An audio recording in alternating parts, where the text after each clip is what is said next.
Free racing pigeon tips and lots of info. Please subscribe to my YouTube channel, look at the links and email below.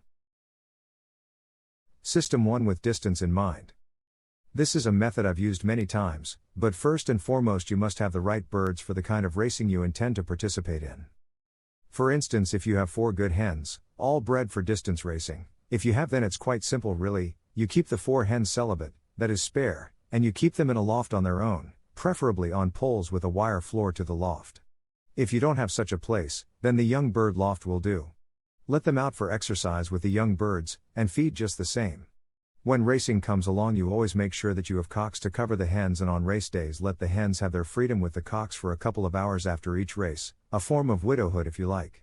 You don't have to race these hens every week, but it is important to train, and if you know a lorry driver, so much the better.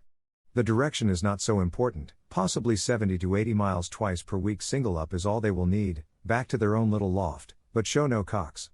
If you do decide to send these hens to a race, then let them have 10 minutes with their intended cock, then basket.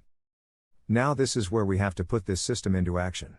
You should get 3 good channel races out of these hens, sometimes 4, with excellent performances for the first race, which will be the shortest channel event, or a 300-mile race. The hens don't go to any of the races 2 weeks prior to the channel races, but have the single-up tosses right up to 2 days prior to basketing. This way the hens will be mad keen to see the cocks. On the morning of basketing, the hens are basketed and taken just a couple of miles from the loft and released all together back to their loft. This should contain straw, bowls and the cocks. It's a sight for sore eyes when they arrive. Then leave the hens in with the cocks until it is time to go to the marking station. Most hens will put up a good performance at this first stage.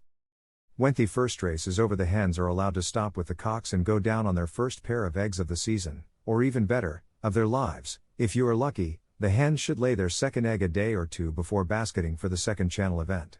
But be warned, if the hen has only laid her first egg, then don't send her, you will just have to miss this one out. Make sure you still keep the single ups going every week.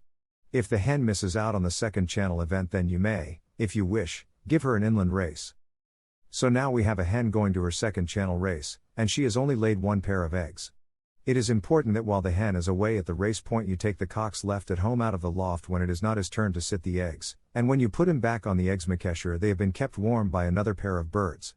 This way you shouldn't have any problems with the cock leaving the eggs. If you do, then all would be lost. Race 3 is when the hens will have been sitting for around 16 days, and if you wish you can place a young bird under her for the full day before she goes to the race and take the cock bird out of the loft. When Jan Kauser showed me all these lovely bens. You do this, remember to have saved some eggshells to kit her along. If not, what I have done in the past is dry some chicken eggshells out, and these will do fine. These also must go in the nest with the baby, as it is more natural, and believe me, with their first young bird of the season the hens will race brilliantly.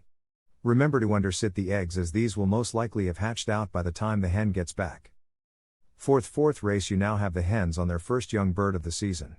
You only need 1 youngster to a nest, so once they get to around 5 days old, take one out and undersit it, as there is no need for any unnecessary work for the hen.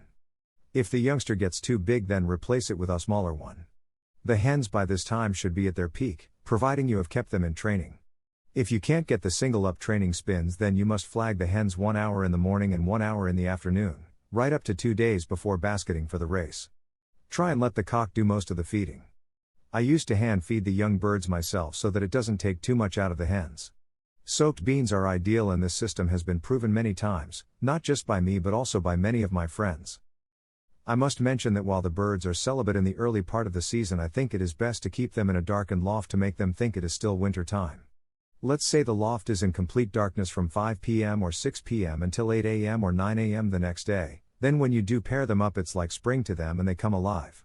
This also works with all pigeons, both cocks and hens, even the young birds.